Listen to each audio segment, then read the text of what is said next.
to get started here, thank you to everybody that's taking the time to out of your busy week and busy summer to watch what we're about to put together here, and a special thank you to Fred and David for going out of their way to record this with us and ultimately share their lens on this beast of AI as we all figure out this new transition that we're all getting into. So today we're going to go over AI as a whole. What is it? Why now? Some use cases that both David and Fred see in the short term and maybe ideal use cases in the future. And hopefully you walk away with some nuggets. So to get us started, Griffin, could you share a little bit of an overview of some of the takeaways in the white paper around what is AI and why now are we talking about this? Yeah, absolutely. So in our white paper that accompanies this webinar, first we just go over what has changed in the AI landscape. AI, or like machine learning, which is essentially statistics, has been around a long time, but just in the last really 6 months, seems like it's taken off at a whole new level and is impacting basically everyone. What's actually changed, like what's been like the technological breakthroughs or changes in the last 6 months. And then from there, it's what are the implications specifically for retail leasing. Most of the people that we talk to have had some examples of using it for work or trying to use it for work. And some of them have gone really well and they've been really good use cases for it, and they've saved people time. And then others that have made more news headlines have been less good, where people have relied too much on it or used it for something that it really wasn't appropriate for. So those are really the things that we cover in the white paper, is some background on what's changed, how the technology works, and then the application specifically for retail leasing, most specifically within that for the sales activities around it. So one question I have for you guys, just to give us your perspective, is thinking over the last year or even just 6 months, what have you observed as far as all of a sudden people talking a lot more about AI, or maybe people on your team even finding ways to use tools like ChatGPT? Yeah, I think, broadly there's just a heightened awareness about AI in our company specifically. We distribute quarterly plans to all of our investors, right? So a lot of the investor reports, it's meshing quantitative data and qualitative data, right? And then spitting those out, right, to give them active real-time reports. So it's allowed us to leverage AI to do that on a corporate level. On a leasing level, we use Resquared, right? That's a form of AI, and we have metrics tied to that each week. So we do check and gauge that just to make sure what we're doing it for the application part makes sense. So I think it's the prospecting piece for sure. I think the last part will be the site selection piece, and that's what's still not really formatted properly, because then you're meshing our spreadsheet of sites and availabilities with the retailer and their franchise and corporate needs. With AI, it has, from an efficiency standpoint and a time-saving standpoint, it can analyze things much faster than any human. But then at the same point, like to David's point, when we're canvassing 10,000 nail salons and they all say no, there's always that human element, right? And the nuance of a face-to-face relationship or a conversation that the AI hasn't been able to do as of yet, right? I remember the first time I even heard of ChatGPT. Our chief operating officer, Kirk Padavano, was typing into a thread with the rest of the executive team about things that ChatGPT can do and questions that they could answer, and the perspective on it. I found it interesting and scary all at the same time. I've always used kind of the personal relationship touch is kind of how I came up through it. So I'm learning it, but it's a process. One question for you guys: if you had to kind of guesstimate, on a given workday, what percentage of the workday is spent doing some what you might consider like task management or administrative tasks? What percent of like a given workday would you guys say you spend on that today? I would say it's 5%, unless I have a major travel hiccup, and then it's 100% of how to get out of a bad situation. But we're, depending on the leasing person's direct job, right, is a difference of if it's more tactical or strategic. Artificial intelligence is not strategic right, yet. And that's takes experience and the nuance of it. So I'd say it's 5% on a day-to-day. For me, it's a really low amount because I hop from pretty much one strategic meeting to the next based on kind of my seat within the organization. And it's making kind of decisions for the portfolio and for our investors, which are first and foremost to us here at First National. In those meetings, a lot of the tactical work from the team and from David and the rest of the leasing team are presented in a way where they've used AI or different forms or different platforms to present, why they want to advocate for doing X versus doing Y, right? I think what you said, phrasing it or framing it that way, like tactical versus strategic, is a really useful way to put it. Because I think, even like a year ago, I think there were very few use cases for AI where it even could handle much of the tactical stuff without a lot of supervision. So then for your team, so for people on the leasing side, is there an increased amount of tactical work that you think? And how much of that would you want them to rely on AI to kind of help them maybe cut down on some of the task management or administrative stuff? I think for when we know, hey, we have a second gen restaurant, right? And we want to go after that, it's using Resquared, right? We do that on a day-to-day basis, but there's more that could be done by way of marketing that they could go after, whether it's various restaurant brokers or specific types of marketing, or how do you find out who are the key restaurant brokers in a market where we don't live, right? Could that be something that's searched and sortable? I'd say the biggest piece is really that portfolio management piece. Like we had 163 meetings in Vegas, right? Of which a lot are portfolio level reviews. And it's like, oh, they want to be in DC. They want to be in Houston. Okay, so let's now look at what spaces we have and marrying that up in a way that is a labor of love, getting through that. That's the part of the tactical, but it's also a strategy because you have to know, does this demographic profile meet that retailer's expectations? I think it kind of really varies tactical versus strategic, kind of based on where you are within the organization and what your role is, right? Certain people are going to use way more tactical versus more strategic, where, David and I are living more in the strategic world and then cascading down throughout the teams, and they're really going and executing the plan, right? Whether that be resquaring, 100 nail salons that day, or knocking on 100 nail salon doors that day within that given market, right? So it all just kind of depends on what your seat is within the organization, what your role is within the organization, as to how you're using what, when, and why. One question for you guys is, I think, from my lens, in a lot of ways, technology just helps all of us do, frankly, less dumb shit, pardon my French, as far as, manual stuff, and helps facilitate what we're doing now, which is the relationship to relationship.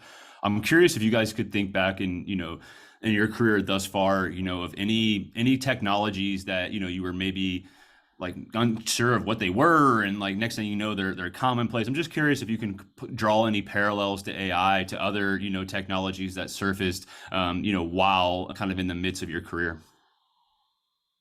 So I started in leasing in 2008 at Phillips Edison, and at that time, we would rent cars, to which we still do, and we still drive our own cars here. This is 2023, so we should date this in the event that it's seen in the future. We were driving cars, but we rented GPS Garmin's, right? And so you'd go to Enterprise, and then you'd pay an extra $10 a day to rent the GPS, and you could plot out what markets to go to. So I'd Google, where are all the super Walmarts, right? And I'm going to go Walmart to Walmart to Walmart, and then that would map my trip for these tertiary markets where I was canvassing towns that had Walmarts, right? That was sort of the MO, and that was a big deal to be able to preload several data points that I had. It was going back and forth, and this was before Google Maps, right?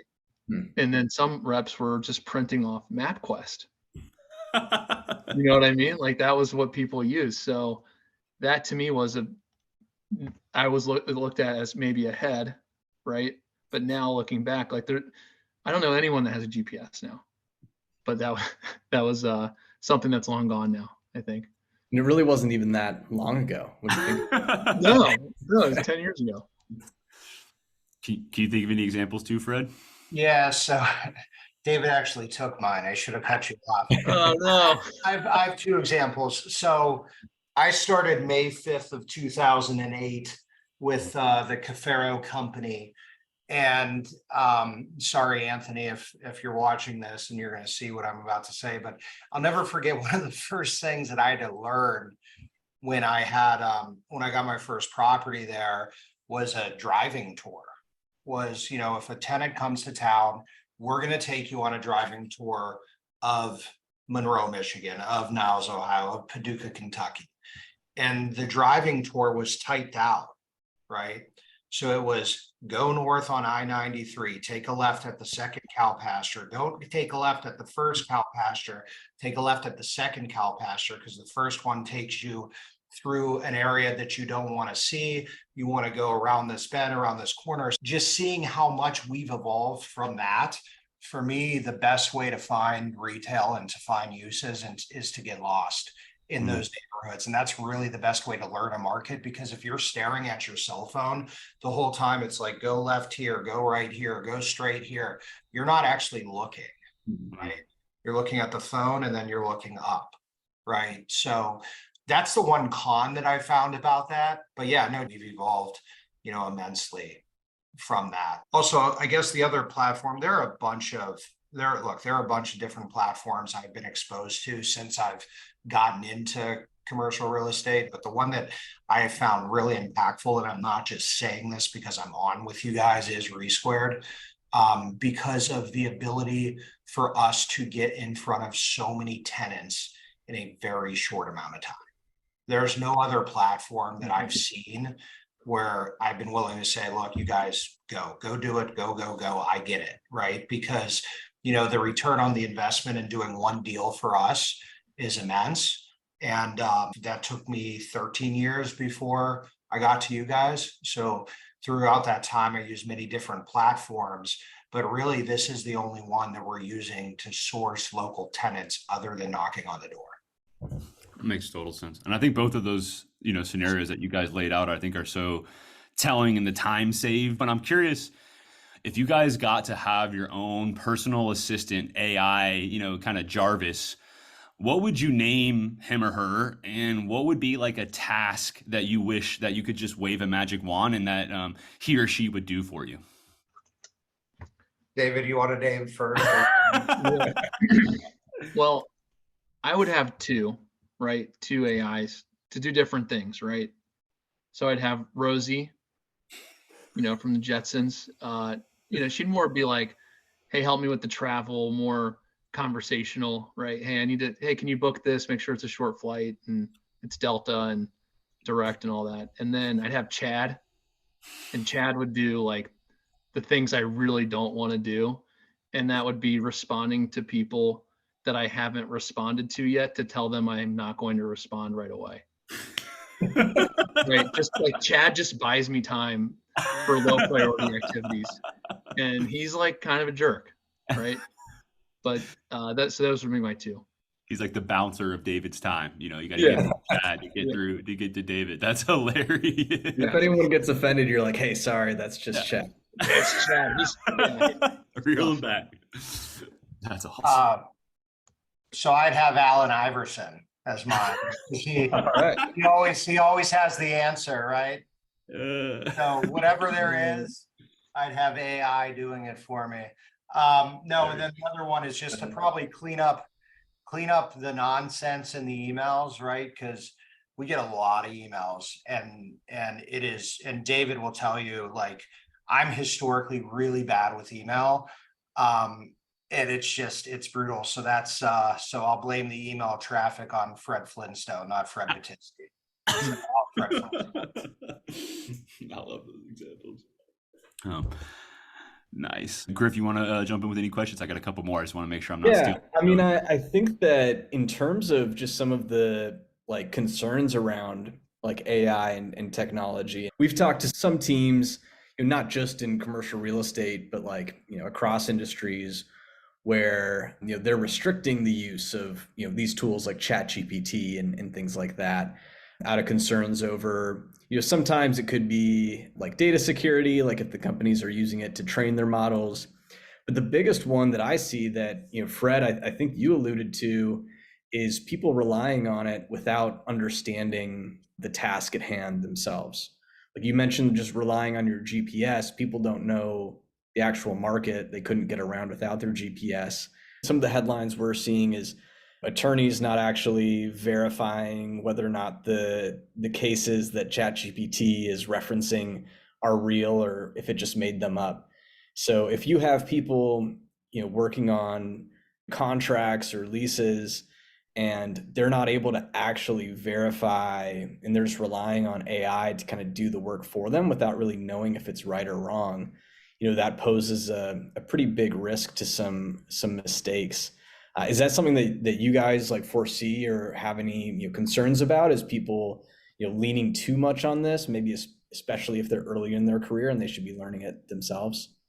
One thing that I would never feel comfortable with is having a AI negotiate a lease contract, right? Because there are nuances within the lease contract that might not be impactful in the short term, but when we go to sell it, somebody that's going to acquire the shopping center is going to raise their hand and say, this is not something we're willing to agree to, and it can blow a deal up. It can blow a whole transaction of a $50 million shopping center up, just one clause in a lease that prohibits you from doing certain things throughout that shopping center. So that's one thing that David and I and our teams are constantly looking at as we're going and abstracting these leases as we acquire these centers, and we're learning a lot from them.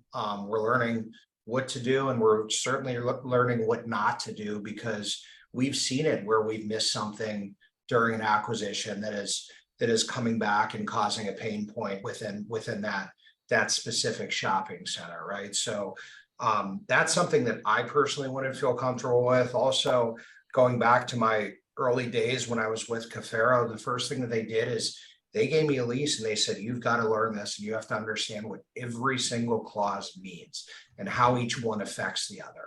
I just don't know that a computer or AI or whatever, Allen Iverson or Fred Flintstone could figure out how to do that. Maybe Chad could, I don't know, but it's not something that personally I would feel comfortable with having an AI, negotiate a lease. Now, generating a lease and generating a lease template, that's fine, right? But taking it from that point throughout the comments and throughout the lease negotiation is not something I would agree with. I mean, the first word is artificial, right? It's artificially intelligent. So the complicated deals require a human, and they always will. And I hope that this survives the next 30 years from now, that holds true. For a local tenant, 1,200 square feet, could you have AI say, this is landlord's position A, B, C, and just auto counter? But then at that time, is the tenant's attorney going to have an auto counter, right? Like, at what point does this just become maniacal? I think at this time, you can't have computers negotiating or AI negotiating leases, especially with power center leasing, right? And mixed use leasing, where you have REAs with other owners, you have exclusives, you have use restrictions, you have sunsets of different things, you have no builds. Like, these things are a labyrinth for any one person to just jump in and understand. And it's not as simple as it's not like you're buying car insurance, right? Or applying for a mortgage where you just click and you can't negotiate anything on those documents, right? Our leases are living and breathing documents. So it's very different. A perfect example of what David just said. I'm negotiating a grocery lease right now, long-term grocery extension, where the grocer has a specific restriction within their use clause over smoothie bars. They don't actually sell smoothies or have a smoothie bar in that grocery store. They have them in others, but not in this one. So we're going to pull it out. They're going to agree to it, and we're going to move on. Now, would artificial intelligence pick that up or know that we even want to do that? I don't know. Yeah, I think that's a really good example because a fundamental thing that you guys have, along with experience, is like the foresight to know what's going to happen down the road and what's actually going to have the consequences. The AI models, right now, these language models, they can't understand the goal around long term being able to make sure that these leases hold up to the scrutiny of a potential buyer. Their goal is to give you an answer that looks right, that is what it thinks that the person requesting it wants to see. I think both having like skin in the game and that experience and foresight is a key piece missing. Yep. Any other thoughts around, concerns or trepidation? I think, kind of the complexity of the lease transaction, I think is a great example of that. I'm just curious of any other, short term to medium and long term, concerns you guys, might have around the AI. Personally, I just think when someone sends something that's been written by ChatGPT, it's just very long-winded and so articulate. It's not really how business writes. And when I'm typing an email to someone, with most of the people I work with have very low attention spans, not pointing fingers at Fred by any means, but I like to use bullet points, right? And simplicity and the context leading up to it. And it's how you're framing the pitch for the space, or whether that's an internal negotiation or an external negotiation, right? Like that's something that it can't do yet. It may be able to, but right now when I'm reading it, it's so long-winded and it feels academic. And that's where it doesn't really mesh with our business application for leasing, for at least how we operate. Yeah, or the human element. I mean, it's really hard to replicate the human element. And I think, David, you made me squeamish earlier when you said have an AI draft point A, point B, point C in a lease negotiation. It just makes me feel super uncomfortable. So have you guys gotten emails from people on your team that you suspect are some of these long-winded ChatGPT generated messages? Yeah, Fred and I both got one because we asked the team internally, how are you using ChatGPT or AI? And they sent us a response with like probably 10 things that they are working on about. And then at the end it says, oh yeah, and I used ChatGPT to draft this email. I called David and I said, I can't read this. Like, I don't know what this means. So super uncomfortable. That's interesting. That's interesting. How are you guys thinking about this in terms of like, human capital? Like, are you guys like entertaining like having like an AI specialist in the company at some point? We already, I would say, in terms of other teams I've been a part of, we are extremely productive because we have a very nimble team who's very proactive in using, we track all of our renewals that are coming up, right? So it's that filters through. We've found a way to use AI for that, to send template emails to tenants that are expiring, right? And that's a very, very good use case. That, I have 30 leases expiring in 18 months, sort it by these dates. Here's what we want to talk about, just to begin conversations, right? That's an email conversation that starts with every local business. So we already are. And we've got, Fred, 9 people on our leasing team handling 60 shopping centers and a lot of vacancy. So we're able to be very efficient. And part of it is that mix of using Resquared to canvas, right? But we also don't stop people from going to their markets. We want them in the markets. And so it's a very balanced approach in how we do it. Yeah, we don't have one specific person within the organization that just focuses on AI.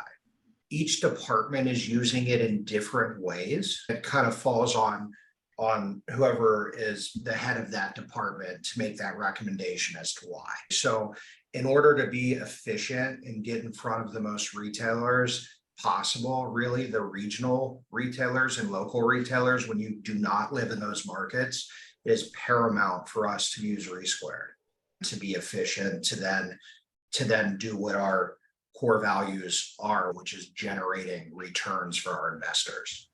Makes sense. Making it real world Yeah. instead of this, I would siloed. say on the other side, for other platforms, we use Credit Intel, their real estate intelligence platform, which is using geofencing and software, and that can help show void analysis, like what's the right uses to go in a certain market, and it helps us with the tenants and finding what uses make sense for that center. So that helps us with then on the tactical side of, okay, now go after these, right?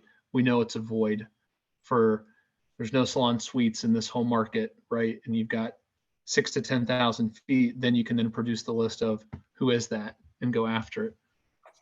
Yeah, and we're also using that on investment committee weekly, where we're looking at multiple acquisitions throughout the country, and we're pulling the acquisitions teams pulling that data even before the meeting, right? And then you have that void list, and then David or Brett and their teams can go out and then tackle that void list. And they can run that void through Resquared. There are no pet stores. We know PetSmart's not going to go to this market. We know Pet Supplies Plus isn't going to go to this market. So who are the regional pet stores? Let's hit all of them. So then we jump from Credit Intel to Resquared. Makes sense. I had some fun trivia type questions I wanted to ask you guys. Do you like a little mini competition between you two and who gets the most of these right? He's gonna beat me. This is not. But, We'll end it. Yeah, let's go for it. We'll edit it up. So we'll do a little mini contest between you guys on this. So the first question is, what year was the term machine learning coined? If you had to guess, who's going to be closest to what year? 1995. 1995 is Fred's guess. Okay. 1993. 93 and 95. Okay. Now I'm going to tell you the answer in a second, but there's a part 2 to this. When was email first invented? Approximately what year? You go first. 1994. 94. I've got 1988. This is like we're playing. I feel like it's like the Price is Right, waiting to undercut them. So the machine learning phrase was coined in 1949. So David wins the first. Oh, he doesn't win. He was over. You got to be under if we're true. Price is Right. If we're gonna be fair. Price is Right, and nobody wins that one. And then for email, it was invented approximately in the year 1971. So technically, you were closer, Fred. But I just thought that was interesting that machine learning was actually coined, almost 15 years or whatever, before email was. So that's my first question. My second question is, if a million seconds is 11 and a half days, how long is a billion seconds? To put into context these models, which I'll explain in a second. If you guys had to guess and no Googling, how long is a billion seconds? 1,500 days, 1,500. Okay. 10,000 days. 10,000 days. So what's the math on that in years? Hold on one second. Time divided by. So that is very close. 27 years is what you guessed, David. And then Fred, you guessed, I think, closer to like 8 years. It's 31 years. So 1 million seconds is 11.5 days, 31 years for a billion, and 31,710 years for a trillion seconds.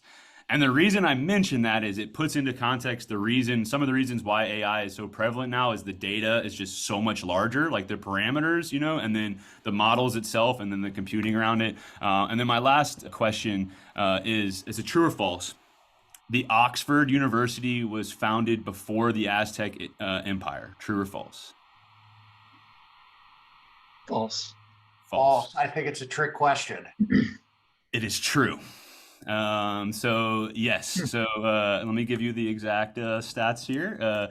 The Oxford University was established in 1096 during the reign of William II Rufus, and the Aztec Empire was founded 230 years later.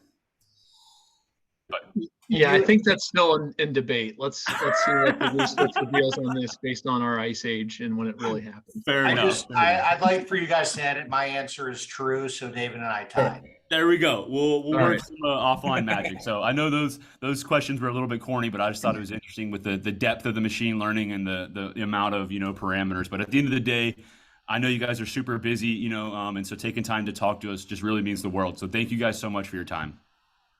Appreciate This you. was awesome, Thanks so guys. much. Thanks Yeah. for having us. We appreciate y'all. So thank you for keeping it real, and I hope you guys have a wonderful afternoon. Appreciate it. Thank you. Thanks all. See Thanks, you guys. Jack. Bye, y'all.